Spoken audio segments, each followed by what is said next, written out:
Hi everyone, कैसे हैं आप सब। आज हम बनाएंगे ये एकदम सॉफ्ट स्पॉन्जी बिना एग्स और बिना ओवन कढ़ाई में बनी हुई ये ब्लैक फॉरेस्ट पेस्ट्री। ये पेस्ट्री इतनी टेस्टी बनती है, एकदम बिल्कुल बेकरी स्टाइल रहेगी। ये बहुत ज़्यादा पसंद आएगी आपको और बहुत आसान है बनाने में। तो चलिए रेसिपी को शुरू कर लेंगे।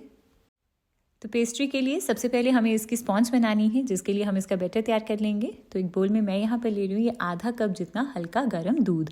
ये दूध बस इतना सा ही गर्म है कि मैं इसे आराम से हाथ लगा सकती हूँ। और इस हल्के गर्म दूध में अब हम डाल देंगे 1 छोटा चम्मच जितना विनेगर यानी कि सिरका। आप सेम क्वांटिटी नींबू के रस की भी ले सकते हैं। तो बस इसे मिक्स करेंगे और इस दूध को 5 मिनट के लिए एक साइड पर रख देंगे ताकि ये थोड़ा सा फट जाए। और इतनी देर में अब हम सबसे पहले अपने मोल्ड को तैयार कर लेंगे। तो इसे ना बनाने के लिए मैंने यहाँ पर ये 6 बाय 6 इंच का एक स्क्वायर केक टिन लिया है। आप इसकी जगह कोई रेक्टेंगुलर केक टिन में भी पेस्ट्री बना सकते हैं। तो इसे पहले ऑयल से ग्रीस कर लेना है और फिर इसमें बटर पेपर लगाएंगे और इसे भी ग्रीस कर लेंगे। तो हमारा ये मोल्ड तैयार हो गया है। इसके बाद अब इस पेस्ट्री को बनाने के लिए मैं कढ़ाई यूज़ कर रही हूँ। आप ओवन में बना सकते हो इसे। अगर आप कढ़ाई में बना रहे हो तो आपको मोटे तले की कढ़ाई लेनी है और इसमें नमक डाल देना है और फिर इसमें एक स्टैंड रख दीजिए और इसे ऊपर से ढक के मीडियम फ्लेम के ऊपर 10 मिनट तक गर्म करना है। इसके बाद अब हमने ये जो दूध रखा था एक साइड पर, अब आप देख रहे हो कि ये फट गया है, यानी कि इसमें ये थक्के थक्के जैसे अलग अलग हो गए हैं। तो ये बन गया है हमारा होममेड बटर मिल्क। तो इसमें अब हम बाकी के इंग्रेडिएंट्स भी ऐड कर लेंगे। तो पहले मैं इसमें डाल रही हूँ 1/4 कप जितना ऑयल और साथ में मैं इसमें 1/4 कप जितना दही भी ऐड कर रही हूँ। दही और बटर मिल्क जब दोनों एक ही केक में यूज़ होते हैं ना, तो केक एकदम वेलवेटी सॉफ्ट बनता है। आप इसकी जगह 2 एग्स भी ले सकते हैं। और साथ में डाली आधा कप प्लस 2 बड़े चम्मच जितनी पिसी हुई चीनी। और इन सारी चीज़ों को ना अब हम सबसे पहले एक बार अच्छे से मिक्स कर लेंगे 30-40 सेकंड तक, ताकि ये मिक्सचर क्रीमी और एयरी हो जाए।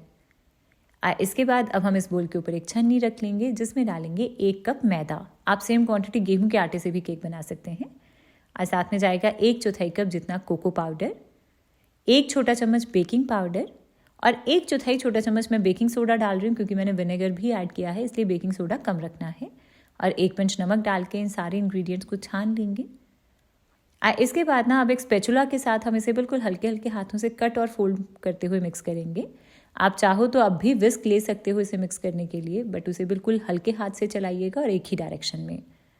तो मिक्सचर अभी मुझे थोड़ा ड्राई लग रहा है, तो 1/4 कप जितना दूध मैं इसमें और ऐड कर रही हूँ। आप अपनी ज़रूरत के अकॉर्डिंग रख लीजिएगा इसे।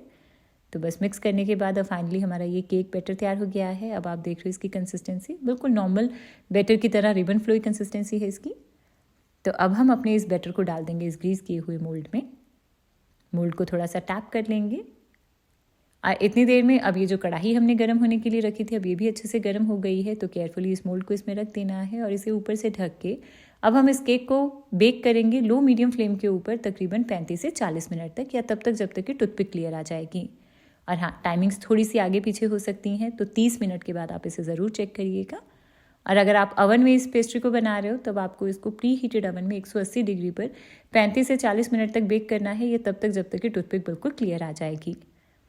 तो इसे रखे हुए मुझे हुए हैं पूरे 35 मिनट और आप देख रहे हो कि ये कितना अच्छे से फूल गया है। और एक बार टूथपिक के साथ सेंटर में इंसर्ट करके इसे चेक कर लेना है। तो ये टूथपिक भी बिल्कुल क्लियर आ रही है, इसका मतलब है कि हमारी स्पॉन्ज अच्छे से बेक हो गई है। तो बस अब हम अपने इस मोल्ड को निकाल के एक रैक के ऊपर रख देंगे और इस स्पॉन्ज को ना पहले अच्छे से ठंडा हो जाने देंगे। तो जब तक हमारी ये स्पॉन्ज ठंडी हो रही है तब तक हम आगे की तैयारी कर लेंगे। तो इसके लिए सबसे पहले 1 कप जितनी मैं यहाँ पर ये नॉन डेयरी विपिंग क्रीम ले रही हूँ। आप केक आइसिंग के लिए या पेस्ट्री के लिए कोई सी भी क्रीम ले सकते हो, बस मेक श्योर कि उसमें फ़ैट कंटेंट कम से कम 30% हो, ताकि वो अच्छे से विप हो सके। तो इस क्रीम को विप करना है जब तक इसमें स्टिफ पीक्स बनने लग जाएंगी। तो क्रीम में स्टिफ पीक्स बनने लग गई हैं। बोल को उल्टा करके चेक कर लो, अगर ये गिर नहीं रही है इसका मतलब है कि ये अच्छे से विप हुई है। तो क्रीम को थोड़ी देर के लिए फ्रिज में रख देते हैं। इसके बाद ना अब ब्लैक फॉरेस्ट केक के लिए वैसे तो हमें चेरी कंपोट बनाना होता है, बट मेरे पास ये रेडीमेड चेरी कंपोट यानी कि चेरी फिलिंग है।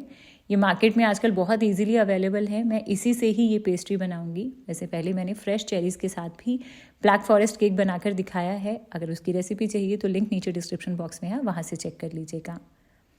और इतनी देर में अब हमारा ये जो केक स्पॉन्ज हमने ठंडा होने के लिए रखा था, ये भी बिल्कुल अच्छे से ठंडा हो गया है। तो अब हम इसे डीमोल्ड कर लेंगे।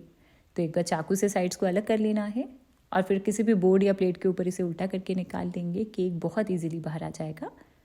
तो ये बटर पेपर हटा देंगे और इसका टेक्सचर देखिए आप, कितना एकदम परफेक्ट जाली आई है ना इसमें। और ये जो विनेगर और दही हमने इकट्ठा यूज़ किया ना, उस वजह से केक एक्स्ट्रा सॉफ्ट बना है। तो चलिए, अब हमारा ये पेस्ट्री के लिए स्पॉन्ज तो तैयार हो गई है। अब हम इस स्पॉन्ज को ना पहले लेयर्स में कट कर लेंगे। वैसे तो ऊपर का पार्ट बहुत ज़्यादा बल्जिंग नहीं है, बट हल्का सा है, तो मैं इसे निकाल देती हूँ। और अंदर का टेक्सचर एकदम परफेक्ट जाली है इसमें। इसके बाद अब इस स्पॉन्ज को ना मैं 3 लेयर्स में कट कर रही हूँ। तो पहले कट्स लगा के अब मैं थ्रेड के साथ इसे कट कर रही हूँ। तो हमारी ये एक लेयर आ गई है। इसी तरह से फिर से कट कर लेंगे, तो ये दूसरी लेयर भी आ गई है। और इसके बाद अब हम अपनी पेस्ट्री की आइसिंग शुरू करेंगे। तो इसके लिए सबसे पहले कोई केक बोर्ड ले लीजिए, या फिर इस तरह से कोई भी नॉर्मल बोर्ड लेकर इसके ऊपर हमें सबसे पहले थोड़ी सी क्रीम लगा देनी है। और फिर हम रखेंगे अपनी स्पॉन्ज की पहली लेयर। और इसे हमें मॉइस्ट करना है। मॉइस्ट करने के लिए मैंने शुगर सिरप लिया है। इसके लिए मैंने आधा कप गर्म पानी में 1 चम्मच चीनी को घुलने तक मिक्स किया था। और ये sugar syrup normal room temperature पर होना चाहिए जब आप इसे केक के ऊपर यूज़ करें। इसके बाद इसके ऊपर जाएगी क्रीम की एक लेयर। इसे थोड़ा स्मूथ कर लेंगे। और अब हम इसके ऊपर ये जो चेरी फिलिंग है ना, इसे डालेंगे। बट इससे पहले ना क्रीम के साथ हम इस तरह से इसके ऊपर ये बाउंड्री बना लेंगे चारों तरफ, ताकि जब हम फिलिंग को स्प्रेड करें तो वो बाहर ना निकले। तो इसके बाद अब हम सेंटर में डाल देंगे ये फिलिंग। जितनी भी फिलिंग आपको पसंद है ना, उतना आप ये डाल सकते हो। बस डाल के इसे अच्छे से स्प्रेड कर लेंगे। इसके बाद अब हम इसके ऊपर रखेंगे स्पॉन्ज की सेकेंड लेयर। और इसे फिर से मॉइस्ट करेंगे। और इन सारे स्टेप्स को अब हम रिपीट करेंगे। यहाँ मैं आपसे एक स्पेशल रिक्वेस्ट करना चाहती हूँ कि प्लीज़, अगर आपको मेरी रेसिपीज़ पसंद आती हैं, आपके लिए यूज़फुल हैं, तो प्लीज़ जो रेड कलर में सब्सक्राइब बटन है उसे प्रेस करके चैनल को ज़रूर से सब्सक्राइब करिए। और बेल आइकन को प्रेस करना ना भूलिएगा, ताकि मेरी रेसिपीज़ की सारी नोटिफिकेशंस आप तक सबसे पहले पहुँच सकें। और ये बिल्कुल फ्री है। तो केक की टॉप लेयर भी रख दी है मैंने, इसे भी मॉइस्ट कर लिया है। इसके बाद अब हम थोड़ी थोड़ी सी क्रीम लगा देंगे। और पहले अपनी इस पेस्ट्री की ना क्रम कोटिंग कर लेंगे, ताकि बाद में फाइनल फिनिशिंग के टाइम पे जो क्रम्स है ना केक के, वो हमें आइसिंग में तंग ना करें। तो क्रम कोटिंग करने के बाद अब हम इसे 15 मिनट के लिए एक बार फ्रिज में रख देंगे।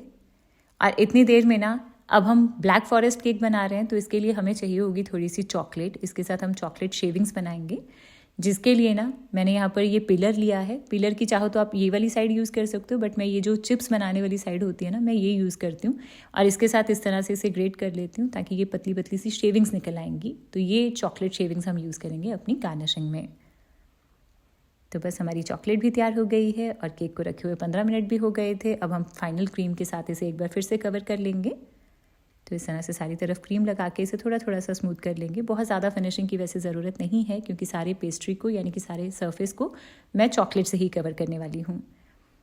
तो बस इसके बाद अब ये जो चॉकलेट शेविंग्स हमने बनाई थी, इससे साथ हम सारी साइड्स पे इसे कवर कर देंगे। तो पूरे टॉप पार्ट पे और साइड के पोर्शंस पे भी हमें इसे लगा देना है। तो बस फाइनली हमारा ये सारा पोर्शन कवर हो गया। आप देख रहे हो कि लगने लग गया ना ये ब्लैक फॉरेस्ट पेस्ट्री। तो बस इस तरह से ये सारे केक को कवर करने के बाद ना अब हम इसे आधे पौने घंटे के लिए एक बार फ्रिज में रख देंगे। और आधे पौने घंटे तक फ्रिज में रखने के बाद अब फाइनली हमारी ये पेस्ट्रीज बिल्कुल तैयार है। अब हम इसे स्लाइसेस में कट कर लेंगे पहले। और मेरे कट करने से आपको पता चल गया होगा कि ये कितना ज़्यादा सॉफ्ट और स्पॉन्जी बना है। इसके बाद अब बारी आती है फाइनल गार्निशिंग की, जिसके लिए बची हुई जो क्रीम है ना मेरे पास, उसके आगे मैंने एक नोज़ल लगा ली है। तो इस नोज़ल के साथ मैं इस तरह से रोजेस बना रही हूँ इसके ऊपर। और थोड़ी सी मेरे पास ये चेरी फिलिंग बच गई थी, वो जो छोटा वाला पैक लिया था ना, उसी में से ही थोड़ी सी बच गई थी। तो मैं इसी को ही इसके ऊपर डाल रही हूँ और इसी के साथ ही फाइनल गार्निशिंग कर रही हूँ इसकी। तो बस फाइनली तैयार हो गई है हमारी आज की ये ब्लैक फॉरेस्ट पेस्ट्री। तो देखा आपने कि कितना आसान है पेस्ट्रीज़ को घर पर बनाना। बहुत ही ज़्यादा सॉफ्ट और स्पॉन्जी बनती हैं ये। और इसमें साथ में ये जो चेरी फिलिंग हमने यूज़ की है ना, इसके साथ इसका फ्लेवर बहुत ज़्यादा यमी आता है। तो आप ज़रूर ट्राई करिएगा इस रेसिपी को। और हाँ, रेसिपीज़ ट्राई करने के बाद प्लीज़ मेरे साथ इनकी पिक्चर शेयर करिए मेरे इंस्टाग्राम पे। और रेसिपी पसंद आई हो तो वीडियो को लाइक कर दीजिएगा और चैनल को सब्सक्राइब करना ना भूलें।